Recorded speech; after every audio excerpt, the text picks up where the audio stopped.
What is up, everybody? Welcome to Face Off. As you can see, Vin and Rob are not here today.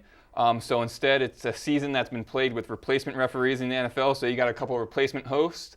John Simmons here with Ryan Revelle and Kevin Kunzman, the Lone Ranger standing over here. That's okay. I stole Vin's shirt, so we're all good. Well, we got a lot of good sports topics to talk about today, guys. So let's get it started.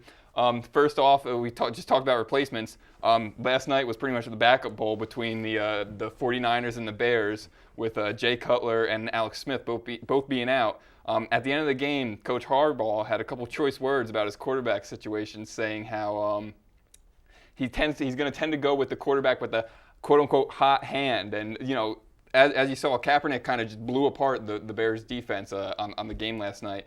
So I just want to know, what are you guys' thoughts on the game last night, and what do you think of Harbaugh's comments, too? If he's really playing it by the hot of hand, then he's going to have a really tough choice to make, because he has actually a quarterback that's now apparently second string that took him to a 13-3 record last year in the NFC Championship game, and already has 4+ games, is that? Yeah. 4+ games of a quarterback rating of over 100. Alex Smith, right? Alex Smith, yeah, yes. Exactly. Yes, Colin Kaepernick, great last night, quarterback rating of 130 or so, I think it was.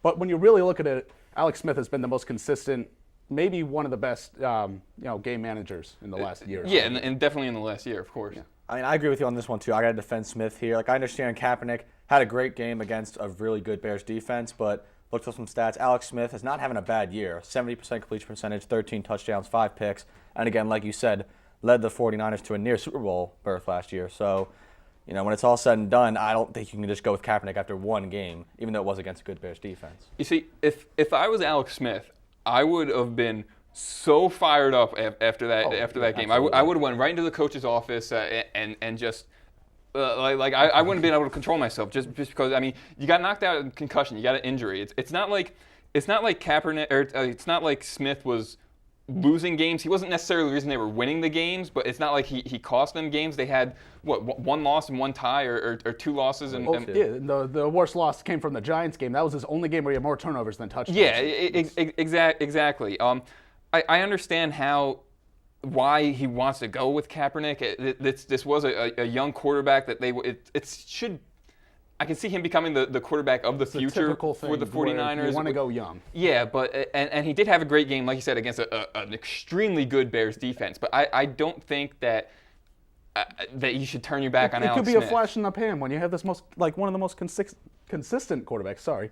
You have one of the most consistent quarterbacks, sitting on the bench now for you, and you got this guy that's a flash in the pan. Like, you have options, but you got to go to the consistency. I respect Harbaugh as a coach. Sorry, Vin, but I don't like this. I don't like that quote at all. You can't one game. You can't just go with Kaepernick. Yeah. No, I completely agree with you, but I think we'll switch gears from the West Coast over to the East Coast. We'll talk about the NFC East now.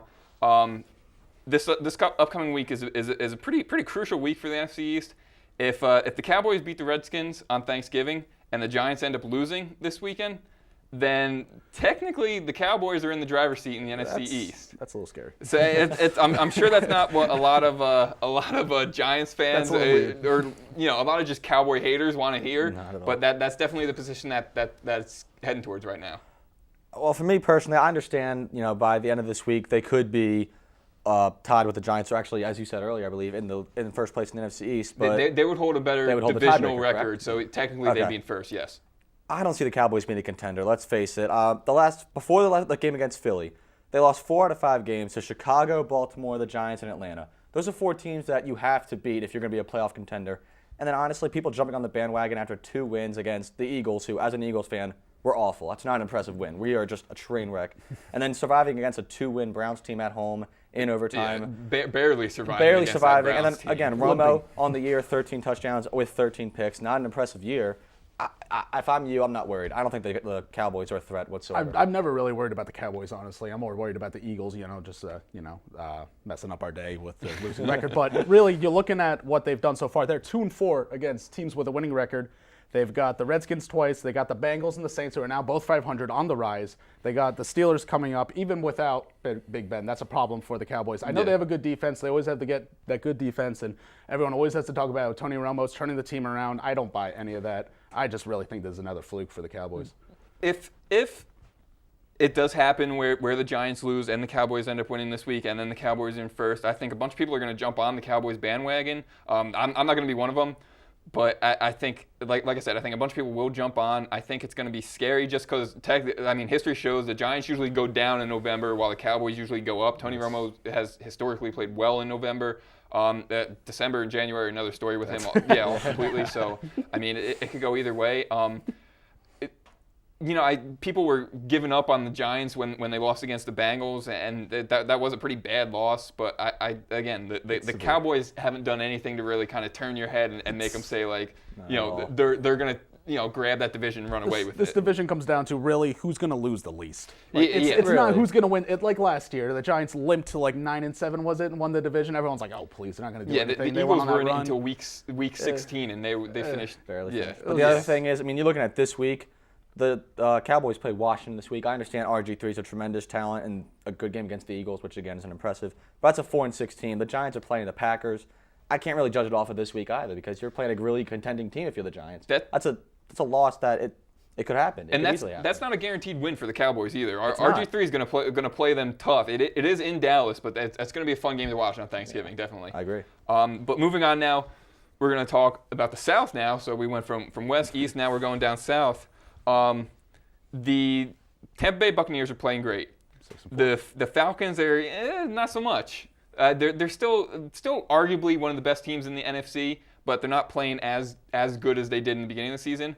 And then people are saying that there's a potential chance for the Buccaneers to catch the Falcons. Me personally, that's not going to happen. No. I think it's not going to happen. No. The Falcons, they're too far ahead in that division. I think the Bucs can grab a wild card spot just because how weak not only the NFC, just the entire NFL is pretty weak this year. It's all over the place. But I think that the Bucs can grab a wild card spot, but they're not going to catch the Falcons. I love what Greg Schiano's done over there. I love how he brought that team back from where they were 2 years ago in 2010 when they went 10-6 and actually ended up missing the playoffs, going 10-6. But I love Schiano when he was at Rutgers. I love how he's kind of turned that team around too. But I don't think they will catch the Falcons. I still believe the Falcons will win that division. I don't think the Saints will make the playoffs either. I just want to say that too. But, I'll agree with you on the fact that I don't think the Buccaneers catch the Falcons. I'm impressed with, like you said, Schiano. I think they're 6-4. I did not expect out of them this year. Quite honestly, I did not think they'd have a good year. So I'm impressed with the Buccaneers. But they're not going to catch Atlanta. Atlanta's 9-1.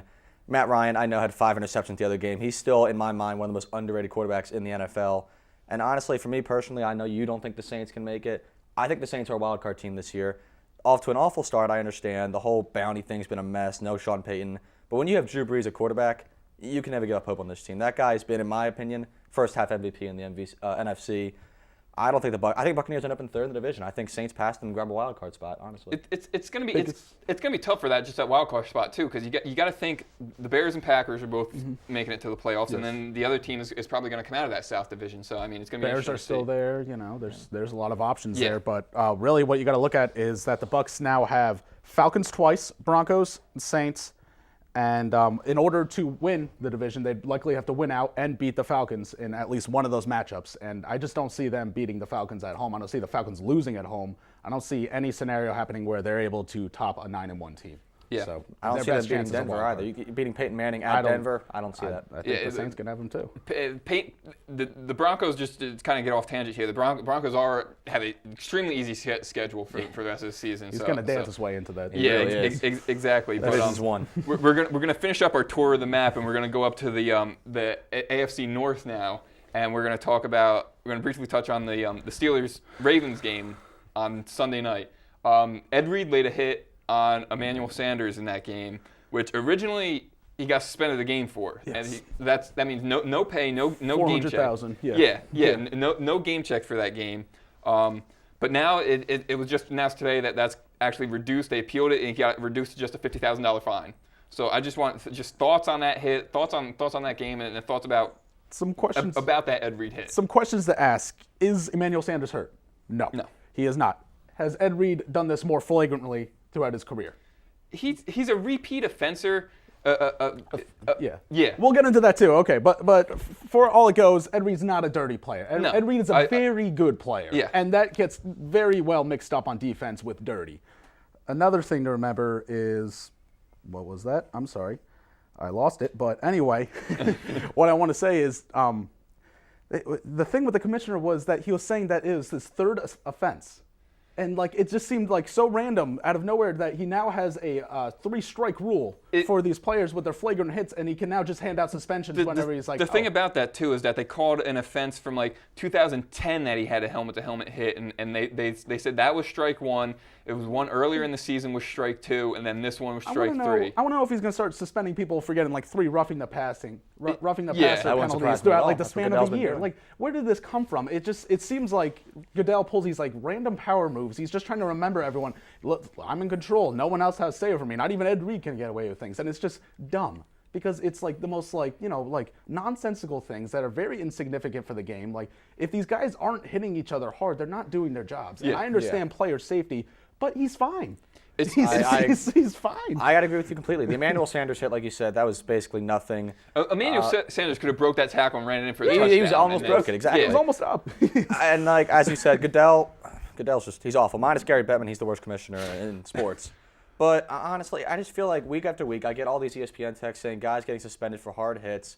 You're a defensive player. We all played football. We all know.